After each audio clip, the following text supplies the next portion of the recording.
Explain the crying situation. Crying situation, right. So we're in a double bed and the ex sleeps above. Her ex is on the top bunk and the bunk's probably shaking, going, what's going on? I wouldn't say that the fight was fair, because he's a heavyweight. Yeah. He says he's super middleweight, he says he didn't make any weight. He didn't make this weight. In a couple more rounds, I probably would have beat him. On that fight, I then went on the show the next day.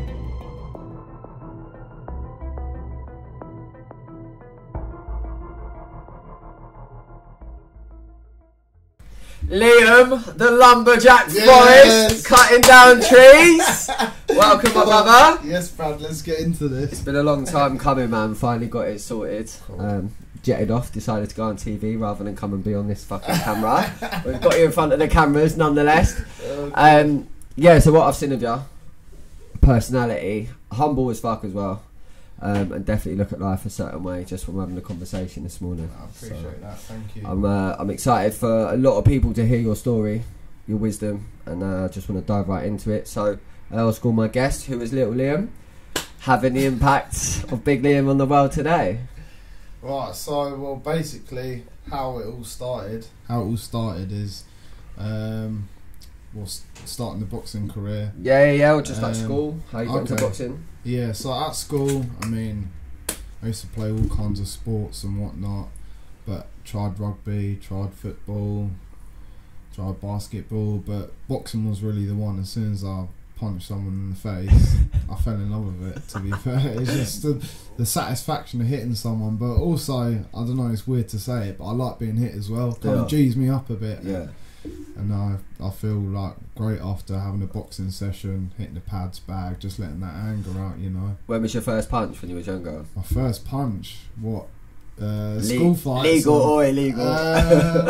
To be honest, I was never really having fights at school. I probably had one at the end of the year. One bang knockout. But boxing wise, I started when I was 12. I had a white collar fight. I think I didn't even know what amateur boxing was at the age of 12 after doing it only a couple months, but fell in love with it there. Yeah, fell in love with it ever since. I haven't been back. Did you have any trouble at school? Sort of normally people that go into boxing, they might have had a different, because it's not really, you'd never get really like, someone's gone to like a private school and gone into boxing. Do you know what I mean? Well, from primary school I had quite a tough upbringing. I live with my mum quite a lot, but she suffered with mental health. Sometimes I had to, care for her and look after her, and then there's even been times where she was so, she was drinking so much I had to take myself to school sometimes and be grown up from such a young age, and I feel like that's built me into the person I am today. And what age did that all start? Well, primary school, probably the end of primary school. Sort of like year 5, year 6 really, so quite young. So where most kids would be getting taken to school by their parents. Yeah, exactly. And I'm like, some of the kids in the area where I live went to the same school, so I could go with them on a school run kind of thing. Yeah. But that definitely. Mad. How did that have an impact on sort of anger going through? Anger, I've always been quite a shy kid. Yeah. I've never been angry. And I felt like boxing would be a good thing to channel that, because I can't let it out on someone. I don't want to get in trouble. I wouldn't last a day in prison, so I don't want to be a troubled person. So I'm just pushing my anger through boxing, and that's what I feel. That's good. A lot of kids may have fallen into victim mindset if their parent wasn't really around, picking them up from school or having friends back around. But it's good that you got involved in boxing and channeled it. A lot of people would have gone down the crime path and just thought, oh fuck it, this is my calling. That's it. And that's why I'm a boxing coach now, and I can see that in the younger generation, people are like kids and that they're doing antisocial things like, why don't you get in the boxing gym, channel your anger through a more respected way, and avoid going to prison or stuff like that. Like, channel your anger through having fights, winning fights. So you sort of see like just being like an older brother role model, really. Yeah. I want to like inspire the younger generation. Did you have anyone around you like that at your young age? What, to that Just to like say, was there a figure like you that was doing what you are for these kids? Tell you the truth, I just always looked at like Money Mayweather. Really, I wanted the houses, the cars, the watches, and this and that, and I'd love to, you know, have that. But then I'd like to, you know, show the younger generation, yeah, look, you can be like this if you get into boxing and you do positive things. You can be like this. Yeah, like, I want to show the younger generation like they can be like me and help others. Yeah, unreal. Inspired to be inspired, kind of thing. Unreal. So your first fight, talk to me about that. Well, your first day in the gym, guys. Your first day in the gym. What was that like? First day in the gym. I think it's so long. I can't even remember. I think I was just really shy, really scared. Didn't want to get involved. But when you're in the boxing gym, you kind of get forced to. It's like, right, you're with him, gloves on, gum shield. Yeah, hit the bag, sparring, this and that. And I don't know. I fell in love with it, really. I think that's when that built me up to not be shy, kind of thing. Would you say it saved you away from sort of not having that secure family life to go in there? It was more of like a family and a purpose. Definitely, yeah. Being in the boxing gym is like family. Like I say, my boxing coaches now, I could say that's like my uncle or someone like that. Yeah. They're like, it's like my second dad, second home. So it's always, they're the people that you can always go to, your boxing coach, they'll always help you. And the people in the gym, it's a family union, so everyone's got each other's back there. I can imagine there's probably a lot of people with a similar background as well when it comes to sort of like family, that's their go-to. Yeah, 100%, definitely. So, first fight? So first fight, tell you the truth, I had 2 white collar fights when I was about 12. And the first ever fight, I lost my first fight, and then I wanted a rematch with this kid, and then my coach called Mark at the time, he said, we're going to rematch this guy and I want you to fucking kill him. And then we also used to do this bag, like fitness training on the bag where I'd punch, but you like run and punch at the same time. But I was doing it on his head. I was running and punching, I ended up stopping the like before the round started. And that's I mean that just proved that I had it in me. Like I can beat anyone if I really put my mind to it, because I was quite scared in the first fight. But this was white collar before I even turned amateur. Yeah. So I did a couple of years of white collar boxing. I had no clue what amateur boxing was. Then a couple of years later, my coach said, look, you're getting quite good. If you want to take it serious, go down the amateur route. And then I had my first amateur fight at the age of 15, and I stopped the lad in the second round, I think. So that was the same thing, just had him in the corner, banging him, and they called the fight off, and then that was it, onwards and upwards from there. What was the feeling like when you actually started to build momentum? And obviously the first fight, a lot of people probably don't nervous, know. Yeah, but it's crazy, because in boxing you can get like starting off, you can win fights on fitness. You can keep throwing. And I got to sort of 6-0 as an amateur, and then I lost my, I think, 7th fight, and then I got to 12. Like from 7 to 12, I was won the next couple of fights, just doing the same thing, and then it started to slow down where the kids started holding back and they'll wait. So when you charge in, people will just hit you. They want you to throw first, and that's when it becomes more of a chess game. And you think, right, who's throwing first now? It's more tactical, not just going in there fitness. Swinging. Yeah, it's not about who's tough, who's strong. If someone's going to come at you like, you just, I could just wait and hit him and then move. Yeah, so that's when boxing changes there, and that's when it becomes a bit of a chess match. So I just want to dive into sort of family life a little bit now, because I know there are a lot of lads out there that sort of parents have gone through the same thing. So how did that impact sort of schoolwork? Obviously, what was going on at home with your mum? To be honest, schoolwork, I never enjoyed school. I mean, not like I wasn't getting bullied or anything like that, but I just didn't enjoy my schoolwork at all. I'm always like, right, you got to stay behind. That's what my teacher would say, stay behind and finish off your work. You got to take it home and do it as homework, and I just really didn't enjoy it. Maths and English, I struggled. I'm dyslexic, so I mean, a lot of kids out there are, but I mean, they put in a black and white paper out in front of you, and they're like, read that, remember it, write it down. Yeah. And I'm like, the words are all moving all over on the page. I can't do that. Some kids are gifted with photographic memory, and they can just look at it and go, right, I'll take that into the exam. Boom, A star. And I'm there like actually really trying, and I'm struggling, and it just wasn't the one. But I feel like school is. I put a bit of content out the other day. I fucking hated school. Like, put me out doing PE and playing football and that, any practical stuff. Yeah. I'd come out of my shell, show my personality. Going to a classroom, I'd get anxious. Yeah. I'd think I was thick.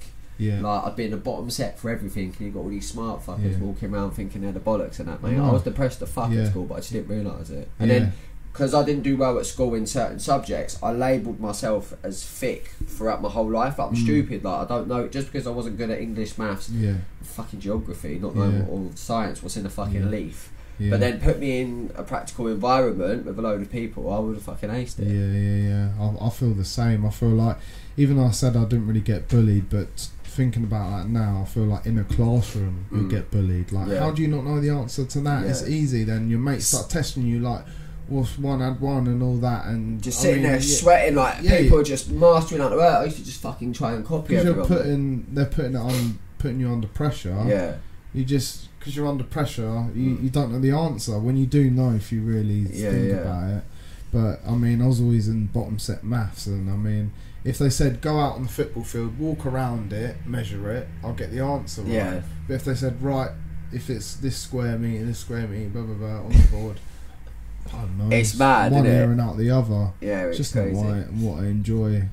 So when you finished school, where did you go off to? College? So when I finished school, I went to college. It was called City College at the time, and they had a boxing program there. Sick. Brilliant. So that was actually probably the best days of my life. There's a guy called Adam Hanover, brilliant coach. He was a junior England coach, but he brought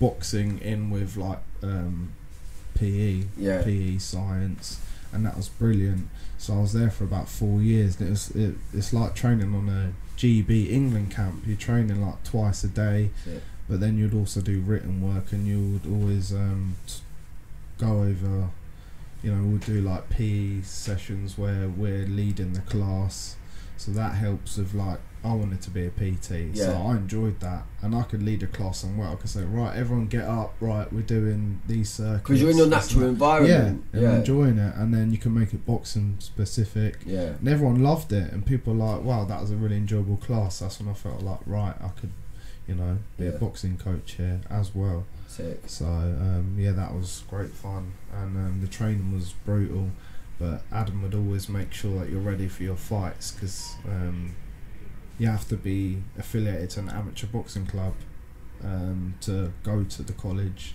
to be on that specific platform kind of thing. But that was brilliant. I met some good mates out of there, and some mates from there are doing really well as professionals now. So unreal. So what did you do when you finished college?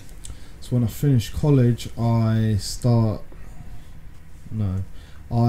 got a security badge. So that was interesting. I mean, I did a couple doors on the weekends. What made you choose that? Just easy money, to be honest. You stand there. Go on, baby, and you go. Go on, baby. Talk to a couple birds, and but it was good fun as well. I mean, it's fun slinging people out of clubs and stuff like that. I wouldn't do that. I'd try and work as less as possible. I want to work smart. Don't hurt the hands. But I'm quite good at talking to people and telling them, calm down. It's not really that bad. People start fights for no reason. It's a drink, man. Devil's people juice. even come up to you just because you got a security badge and go, you think you're hard because you got a security fucking yellow band in your arm. I'm like, nah, to be honest, mate, I don't really care. And they go, oh, okay, because they want to fight. So I just say, look, whatever, mate, and then that de-escalates the situation straight away. So I'm quite good at calming people down as well, which helps. So from the doors, what did you do then? So from the doors, I then worked on the railway, doing security there. Like I can't remember what they're called, but I was just like security at train stations, but I was working for a company in London, and they would move you sort of around to different train stations. But I did that purposely so I could get free travel to a boxing club in London. So I was trying to work smart where I could get free travel. So I boxed for a club called Repton, and I was there for 2 years. But I was also working on the train line, so I was travelling for free. So that was really interesting. That's mental. So your sole purpose was just to have that job just so you can get because obviously I suppose if you're not working on the doors and got stuff going on at home, money was tight. So I try to do what I can to get to where I want to get to for free, back and forth. Yeah, that's so sick. Yeah, no, that was good. I mean, I had to pay for the underground, but I never paid. Who pays for London travel? Let's be honest. Me and my brother still use it as a game now. Yeah. You crawl under the barrier, I'll just walk through and they say, come back. I'm like, oh, fuck off. Yeah. So yeah, that was pretty smart move for me. I boxed for Repton for 2 years. I won a London title for them. That was good. Have you always lived in Brighton? Have you always been based out there? I'm not from Brighton. I lived in Shepherd's Bush till I was 6. So yeah, I was born at Hammersmith Hospital. Yeah, lived on, I think, an estate. My mum took me to Brighton for a better upbringing.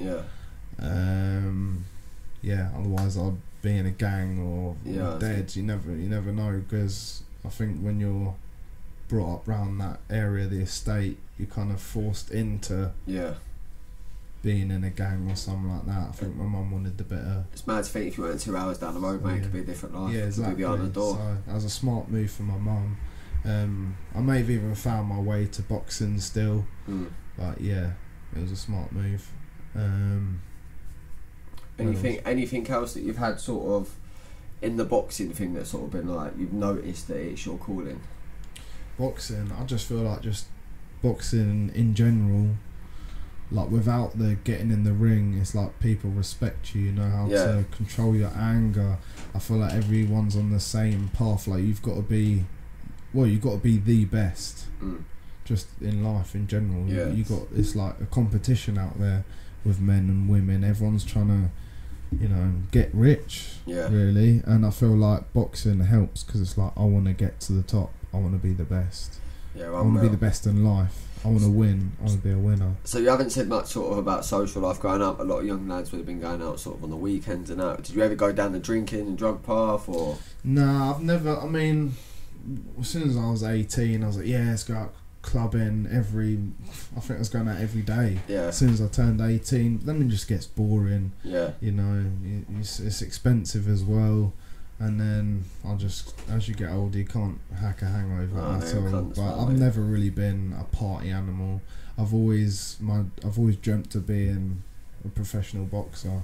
I've always wanted to do well in boxing, so it's like I better not go out and drink because I've got a fight next week. So I was always dedicated to fighting, and I've always got to make weight as well. You got to watch your eating as well as not be drinking and stuff like that. No, definitely. Well, so having that, was you have a big friendship group, or was it just the people that you was involved in with the boxing? I had a big friendship group through school and that. I think my friends, they all like to go out and stuff like that, and there's a lot of sacrifices I had to make, like let's go to a party. I'm like, I can't because I'm training for a fight. There's many times even growing up I never even celebrated my own birthday because championships was on my birthday.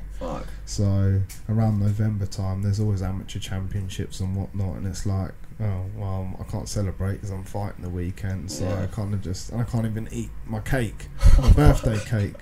I got to bloody eat salmon and rice and veg, and it's just like, but I didn't really care. I just wanted to win. I want the best for myself. So. Yeah, definitely. So finished on the railways. Where did you move on to? Finished on the railways. COVID sort of hit, and I moved from. Well, I didn't tell you I was living in London. When I was on the railways, most of my family are from London, so I was kind of sofa surfing around my sisters. I got 3 sisters, and I was kind of bouncing between the 3 of them. And COVID hit, and then I came back to Brighton, And then COVID was here, and that's when I started up the Forrest boxing, my business. So I started padding people in the park, trying to motivate people, and I got so busy with clients in the lockdown because people had nothing to do. Put a post on Facebook, you would get so many, like, I had like 30 people like DMing me. I was like, what the hell? Like, I could make loads of money. So I just, while I was doing the security work as well, still, I then moved to Sainsbury's when I moved back. During COVID, I got a security badge, working I work. So then I had to get a job in Sainsbury's. They're the only jobs that I go in. Fair play. So then I worked a couple of days doing that. Saved up a lot of money actually because there was nothing to do. And on my days off, I was taking clients. I was training like 9 clients, 10 clients a day. Literally, I was eating while like training someone. Like while they're doing, like, I'm like, 10 press ups, burpees, whatever. I'll do like plan it out. But then I'm like trying to scoff a chocolate bar or something like that. And also I was ordering like merchandise online, like gloves, t-shirts, and people come along to the park in the summer, buy the gloves, the t-shirt, this and that, and I was doing really well. And I managed to save up some of that money that I'm hopefully gonna invest in myself as a professional. Unreal. So how far are you off the professional circuit now? Because obviously COVID finished, then you went back into fights. Yeah, so I started boxing again. I did really well as an amateur. I won more titles, won belts, got 2 Southern Counties elite belts, got to like the national finals, but I got to national finals twice. I ended up boxing. You end up boxing the same group of people. Once you're at the high level, you're like, oh, hello again, mate. Right, we're fighting again. And then I'll just lose by split decisions, close decisions all the time. I just feel like now time's getting on. I need to make something happen now. And how old are you? I'm 25 now, and it's like peak now. I need something to happen. So what's the plan for it to happen? So the plan, well, I want to turn professional, but thing is, this is where it gets difficult because most fighters can just turn professional off an amateur background. But you need to have a following. You got to have a following. You got to sell tickets. Tickets is a hard one. Say if I said I wanted to sign with Frank Warren, they'd be like, right, can you sell 500 tickets? And it's like, I ain't even got like 500 mates. You know what I mean? So this is where you got to push your social media and stuff like that. That's shocking, mate. That's so bad. Well, so if you don't sell the tickets, no one's gonna give a fuck, no matter how good you are. Yeah. If I could be a decent level boxer, but if I can be an absolute sellout, you'll get looked after. I promise you that. But it's unfair because some people are really talented, but they haven't got an Instagram page. Sorry, mate. Do you know what I mean? People ask me, oh, how many followers you got? Oh, no way. How many followers you got? I'm a good boxer. Look at the footage of me fighting. Yeah. And they're like, oh, yeah. So that takes me on to the next bit. X on the beach. Part. So X on the beach, It's currently on TV at the moment. Yeah, currently on TV at the moment. A couple episodes are out in the UK. How did that? Because obviously going from sort of like being a shy lad, getting into boxing, and then obviously I've seen the trash talk when you've got fights coming up. It's absolutely brilliant. But then to go on fucking X on the beach. Yeah. How the fuck can that rude? Oh god. So I kind of built up the confidence through one of my fights I fought on a platform called Wicked and Bad, and I had to sort of be an entertainer to introduce myself into the world of influencers, because everyone's pushing and shoving and all of that. So I think there's a clip online somewhere where I'm literally getting on the stage in the weigh and I'm wearing a big beard and like a Peaky Blinders cap where I look like trying to make myself look like the lumberjack. Yeah. Because I call myself Liam the Lumberjack Forrest. Yeah. So I've seen that you look in your absolute element. Yeah. So and I had good fun with that. Squared up with a guy called Derain who I was fighting. We got in each other's faces. Yeah, sick. That was good fun. And so from that fight, I then went on the show the next day. So it was very compact time. I flew out to, I think, Gran Canaria, where they're shooting X on the beach, and that was very interesting. How was the experience? So the experience, you do reality TV again? I would definitely do reality TV again. Not Yeah. only because it's good fun, but the way boxing's going, you have to be. People have to know you. You have to be able to. Who's gonna know who I am if Yeah. I'm not getting myself out there? So is that not massively disheartening? it is a little bit disheartening because YouTube boxing is now sort of taken over. If I had 1 million followers, I could fight whoever I wanted. I could be a sellout, and this is where the influence of boxing. Some people coming in like windmilling, like no offense to them, like Deji, like Jake Paul. Yeah. Jake Paul's not doing too bad, but they're not world class level. You put them in there with their weight, the best in the division, they'll get flatlined. Do you think that'll ever change, or is it just purely down to the pound note? I hope it does change because it's ruining boxing. Is it? It is ruining boxing. I'm not involved in that, or I don't really follow boxing really too much. But dive into that a little bit as why you think it's ruining the sport. Well, I think influence of boxing is ruining boxing is because how can Tommy Fury and Jake Paul win a WBC belt, but they're not anywhere as good as the best in the division? Yeah, it is the clout. It is the following. But if you can sell tickets, you're an online sellout. You can fight whoever you want in the ring. You can call whoever out. Call whoever you want out. It's like KSI. He's fighting like. What's the last guy he fought? It's called FaZe or something. He plays Xbox. Came out windmilling. Yeah. He knocked him out. It's mad. When they've got millions as well, they can have the best camps. Yeah. Because again, it's just all content. Exactly. So, I mean, Jake Paul, he's probably actually getting quite decent now because he's got so much money. People just want to train with him just to get in the video. None of them are getting a fucking train job just to be able to fucking travel out and get in the fucking... No, none of that. But you must be proud of yourself though for taking. It is a lot to go up against, and you pursuing your dream as well. That's it. Just pursuing the dream, even if it comes to getting on the TV show, to get my face out there, to then fucking work. For me to be able to sell myself as a professional boxer. So that's the dream. It's the work you got to do, but you got a backstory with it. You wouldn't just be one of them guys. Like there could be a podcast you're doing fucking 10 years time, and that's the backstory of it. That's the story of a champion, isn't it? Yeah.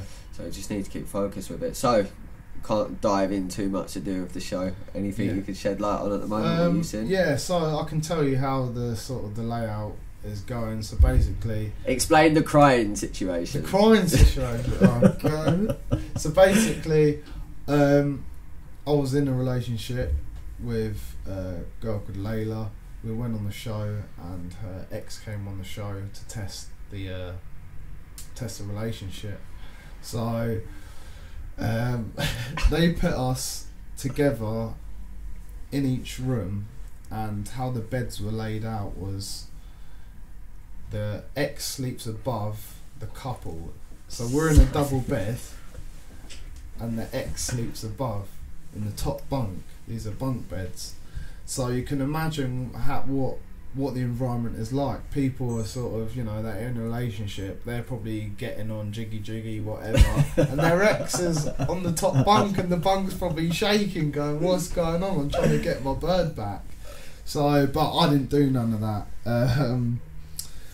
So yeah, what's gone on the show so far? That's fucking savage. That would break me. That absolutely fucking break me. Mentally ruined, but it's all entertainment, isn't it? Yeah. People want to see people crying, people fighting, and all sorts. What a twisted world we fucking live in now. Surrounded by it, man. All I ever see I try and get my algorithms with stuff that I can relate to, but you'll get this absolute bullshit pop up on socials like TikTok and that, and it's mad. Yeah, it's mad that literally the younger generation, they're fucked, mate. Yeah. They're absolutely fucked. You've got people on TikTok Live like begging for fucking money and that. I know. Yeah. They'll do anything for viewers. Yeah. But yeah, so far on the show, so I found out that she's been going behind my back, meeting her ex while I've been training for my fights, and then she says I've never been there for this and that, blah blah blah. She's just, I don't know, but she can't make her mind up who she wants, either me or her ex. So I think them two are kind of like getting on, but I'm not going to talk any more further than that, because more exciting stuff happens in the show. You just got to watch the show. Yeah, fair enough. Yeah, it's pretty exciting. So you come off that then, talk to me about what's going on in life at the moment. So once I came off the show, I had another influencer fight against a guy called Ty Mitchell. He's good pals with Tyson Fury. He's got like over 100k followers, verified, this and that. I thought, yeah, cool, that's a great step up. Nice, good pay. So I thought, yeah, that's a great step up. If I beat this guy, it's gonna do well for me. It's gonna put my name in the limelight, hopefully. So how'd that go? How did that go? It's a sticky one, because personally I feel like your perspective, my perspective, fuck what anyone else would think or say about the fight. If we say that the fight was fair, I wouldn't say that the fight was fair. He basically had to drain himself down to, the fight was matched at 80. Yeah. He had to drain himself down to 80 because he's a heavyweight. He says he's super middleweight. He says he didn't make any weight. He didn't make this weight. So he then he was training his arse off, and the last couple of days apparently he's been in Dubai partying, whatever, even though that he's obviously been training, but he's just trying to give it the big one. Yeah. He drained himself down to 82 kilos, so he's still 2 kilos over the agreed weight, and he literally came out of the sauna all shriveled up, and he didn't look very well, to be honest. And then he went to a rehydration centre that night, the night before the fight, and he ballooned up overweight. But in a pro contract there's a rehydration clause, but because it's white collar boxing, there is none. So he went to a rehydration centre, went from 82 to like 93 overnight. So therefore he's back to how he was. And I actually made myself get to super. So I was told to lose weight when I'm fighting a heavyweight. It doesn't make sense. So yeah, I mean I'll take on a challenge. I'm not scared of the guy. Yeah. People say he's built different. I still don't believe he's built different. He's knocked out all his opponents. He never knocked me out. Yeah. So we had the fight. 5 2-minute rounds. I felt like I was starting to get the ball, not the ball rolling. What's the word? But get into my flow, get into the rhythm. Where if it went a couple more rounds, I probably would have beat him, or the longer rounds. Because 5 2-minute rounds don't sound like a lot. Very short. It's over. Fuck me. Even I've had a boxing years ago. Nothing. Like just in the gym mucking about. Absolutely fucked. Because he was a big guy and I knew he was like a heavyweight. I was quite hesitant in the first few rounds. Yeah. So therefore 3 rounds are gone and the fight's almost over, and I'm just kind of waiting for him to throw so I can counter. Because if I get caught by a big guy, it could be over. Could be over with one shot. So I was more hesitant with getting hit, and then as soon as I think there's a clip online where I'm against the ropes, I'm blocking a couple of shots, and then I just laughed at him to prove everyone that he ain't built different like people say he is. And it went to points, and I thought I'd have to knock him out to win the fight. It went to points. He got it on decision.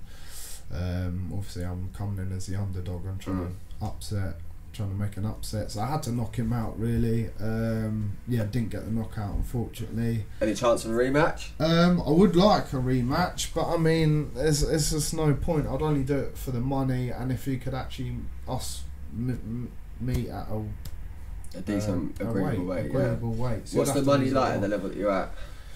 I mean it's nothing like, because obviously it's a lot of fucking, like, you don't have a life, mate. No, but so basically, like I say, I bought a BMW with so I can say I bought a nice car off of the fight I previously had. So that's a big achievement for me. That's already setting my life up, you know. I've got a nice car now. and I can start driving to places where I want to get to pursue this professional career. But you have to look at vision in life, right? So first of all, you're getting a train job to be able to get to the gym. Then just because you've been able to use that gym, you've now been able to fight and get yourself a car. So this is the stepping ladders of it. But it's the belief system. Because one day you was dreaming of having a BMW, now it's there, now it's the next day. So anything you do moving forward, you just got to realise that if it's in your vision, bro, you can manifest it into reality, and very quickly as well. Like 25, how old do boxers normally go for? So, well, I could say you start going down at 30, really. I mean, still got 5 years to put the hammer down and make a few quid out of it. Yeah, that's it. Still a couple of years, but I need something to happen now. So hopefully, I'm just talking with people. Yeah. Anyone watching this podcast, and you give them a shot, just fucking throw it his way. Sponsor me. Forrest boxing until you fucking die. So your main priority now, obviously, I've seen you on social media about helping the kids down the boxing. Yeah, that's in the evening. So also, the coaching is helping a lot as well with the professional side. Because what I like to do is the clients that I train, the classes that I put on, when I have a fight, they can all be ticket buyers. So I'm trying to work smart, and also when I finish with pro boxing, I'd like to be a professional boxing coach. Yeah, sick. So then I could hopefully be like a promoter, like Eddie Hearn in the long run. That would be brilliant. Put on my own shows, or even get good fighters fighting at world level, do their corners, and that's not really a bad life, is it? Travelling, getting the fights, and living the dream, really, in my eyes. You've definitely got the wheels in motion, especially when you've got a brand, but it's just fucking growing, isn't it? That's it, so I'm just trying to push my brand, Forrest Boxing. You've got one of your fighters here.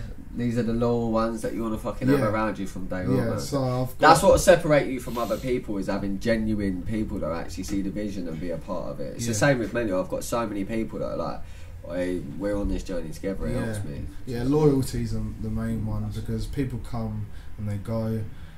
Shout out Ollie Stone. He's in the room.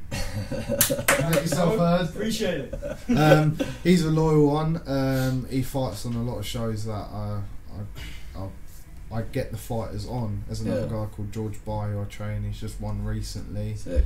Now they're both got a step up fight, and they're fighting at York Hall on a platform that I've managed to get them on. So I mean, I even thought about it, the home of English boxing, York Hall, I could fight there myself.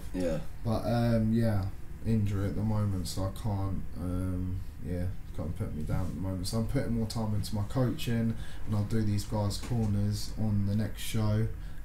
Ollie Stone's got a fight on April the 22nd, so he's selling his tickets for that, and that would be good, because when people see them winning, then people want to come train with me.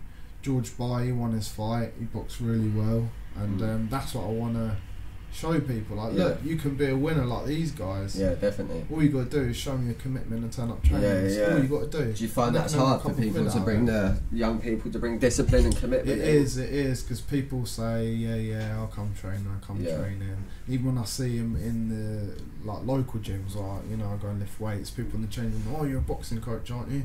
You're doing really well. I want to come to your boxing class. Come on then. And then grab my Instagram, message me, don't message me, but the ones that come and they see it for themselves, they will get the same feeling that I had. Punch someone in the face, see how it feels. It feels bloody good. Earn some money from it. And that's literally it. And would you say you've got a good life now? I say, I mean, I say I live the dream every day. Could be better. We wake up, bro. I just I'm trying to get a good opportunity to box professional, but not just any platform. I'd like to, Top Rank would be the best to go for. Eddie Hearn would be amazing. Frank Warren, Sky Boxing, any of those. I'm just trying to really push to get on there, but it's just making the contacts. It's about who you know. It's what you know. It's unfortunate that it's going to take, if you can sell tickets, if you can sell the fight. But the thing is, I can sell tickets, because I sold a lot of tickets on my last fight, and if it comes to even investing in myself and getting sponsors behind me to then buy the tickets, I can go and chuck them out for free. Who wants to come to my fight? As long as I've got the support there, then from that, they'll be like, wow, this guy is, the whole stadium was screaming for this guy, we're going to give him a massive opportunity here for another fight. And professional boxing is very, very expensive. You've got to have your build-up fights to then get a title shot. You can't get a title shot off, losing your first couple of fights. Yeah. So, what's the plan now then? Obviously, once the hands fixed, got any other fights lined up? Is there anyone you want to call out? I saw you do some video the other day going up to some kiddie. Oh yeah, so this is for another influencer sort of platform fight. There's a guy called Kalas Karim. You pussied out on my video, so I called him a pussy just to let him know he's a pussy, don't want to fight me. But anyway, if he wants to fight, we can get it on any time. Yeah. But yeah, that's I only called him out because it's realistic. Yeah. We went to an event called Kingpin, right? And then you got Deji, you got all the YouTubers. You call them out, they're not even gonna look at you twice. But this guy's got similar amount of following. Yeah. Similar ability. Let's get it on. But I think I'm too good for that, to be honest. I'm wasting my talent here. So I'd rather turn professional. I wanna get a good contract.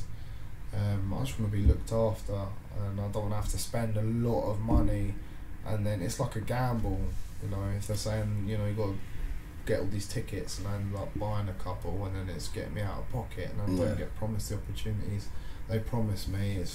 But I believe deep down, like, I'm on this journey, and it's going to work, so You've been looking after yourself from day one. Yeah, that's it. I mean, I've saved up a good bit of money to invest in myself, so Yeah. it's just when the time is right, and am I going to be promised, if I sell this amount of tickets on the first show I fight on, will I get promised to get this opportunity? The aim is to get on TV, that's the aim. Yeah, sick. It's fucking such a hard journey for some, isn't it? It's very hard, but once you're there, yeah, that's it. It's just getting on TV is the aim. I mean, I've already done that. I've already been on TV. Now I just need to be on TV through the right things. Yeah. Like actually boxing and not crying about girls. So, yeah. How's things with Mum? No, she's doing really well now. She's a complete different woman. What was the turning point for her, if you don't mind me asking? I think the turning point was making some friends, and also just, me and my sister, just letting her know that she's loved and we're there for her wherever, we got a little group chat together, and whenever she says she feels down or whatever, we always motivate her, like, come on, go out, get some fresh air, go on your walks, let's go out for a coffee. And it's just being there for her, really. When she's on her own, she tends to go into her own world, and then, these demons are coming in, and she thinks, oh fuck, the world's over. But when she knows there's people around that love her, she seems to be herself. Or when she's with friends, she's like a normal person. But if you leave her on her own, she don't know what to do with herself. So have you ever had any demons pop up? Has your mental health ever declined? I've never really had suffer with mental health. I suppose with boxing though, you're putting your energy and you've got purpose, and it's non-stop. Because when my mental health fucked up when I stopped playing rugby, because my purpose just went overnight. Yeah. So I suppose going through that. I think knowing the end of the career could affect your mental health, like an injury, or I feel a bit down at the moment because my rotator cuff is busted at the moment, and I can't punch nothing for a month or however long it's gonna last. And in that time, I'm like, what else do I do? Yeah. But also, you see, for an example, Tyson Fury, his career ended before he went on the depression session, drugs, alcohol. Then he made a comeback, but he could have easily killed himself because he probably realised, right, I've been there, done it. What do I do now? Yeah. It's like you've got to. This is why you've got to keep having your energy with the training. That's why you've got to make a plan for when it's over. Like when my boxing career is over, I want to then carry on the inspiring route and being a boxing coach. But the thing is, the people the influencer people, they'll have so much going on that they won't be coaching other people. Whereas you've actually built. So whatever you want in 10 years' time, you're building a mini version of it now. Yeah. So all you need to do is just keep waking up every single day, making sure your service is the best possible thing. Then in 10 years' time, you will be travelling around. Yeah, that's it. That's the aim. That's the goal as well. I want to travel, box, earn money, Yeah. That's literally You're doing it now. You just need to do it on a bigger scale. Just yeah. got to keep waking up. That's it. Yeah, that's the aim. So, melior means for the pursuit of the better in Latin. How do you plan on pursuing the better in life? Pursuing the better, just following your dream. Following your dream, doing what you love, and you can't go wrong with that, really. Yeah. Any advice, quickly, for lads that are in boxing at the moment, or any people that do have mums struggling with alcoholism? I think with the family side, if people are struggling, just be there for the people. You never know what they're going through. I mean, you see it, people commit suicide because they don't talk about it. Just checking on your friends, making sure they're alright. Just be there for the people that you love, you know, like your mum, your friends, your father.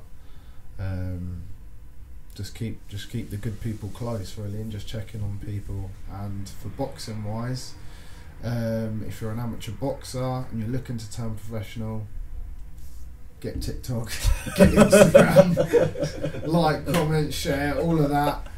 Just make an account, because people that ask you how good you are nowadays, how many followers have you got? That's what people care about. So, what would be the one thing you'd change about the boxing industry now? One thing about the boxing industry is I want to go back to the old school days, really, when you see real fighters having real fights and not the fake pushing and shoving and how many followers you got and what's going to make the pound night. Yeah, like I wish I was told to get off the PlayStation as a kid. I should have stayed on the PlayStation and made YouTube videos, because look at the YouTubers now. You'd be further in boxing now than you would have been if you was actually fucking getting up and going down. Exactly. Fucking ring. It's heartbreaking, isn't it? It's fucking savage. But we're going to get there. Hopefully people find out what's really entertaining. Yeah, of course. Not these people. Well, this is the purpose now. Even if you build your platform and touch wood, it does happen and you don't go pro, you can have a big enough platform now to make sure your younger boys get pushed through and they won't have to struggle with it. They can just use yours, isn't it? 100%. You should be proud of yourself, man. There's not many people that would. I know a lot of people that have had parents that have gone through alcohol or mental health problems, and they've just gone down the exact same route. Some of them are banged up, and you've managed to just keep your nose clean and just. You should be proud of yourself, bro. When you feel like there's an object, and you feel like, life's not going so well, you could be on your biggest win. Yeah. It could be the next day someone rings you up and goes, look, I know I've seen you've been working so hard, like, here's an opportunity. The universe rewards the work, that's man. it. Trust me. That's what I just truly believe. Just believe in yourself and keep doing what you enjoy, keep pushing, and you will get there regardless. You just got to work for it. You can't just sit there and wait for it to happen. Yeah. Whether it's social media, whether it's work, whether it's training, competing, just keep doing what you enjoy, and then you'll win regardless. Your attitude's mad, bro, considering how much you've been up against it. It's crazy. I appreciate you coming down, brother. What a story, man. I appreciate it. I hope you enjoyed that episode. I know a lot of people will be able to relate to that. Anyone that wants to get involved in any Forrest boxing in and around the Sussex area, drop him a message. Please push this into the path of someone that you may feel benefit from it. Big fucking love. Many a fucking movement, baby.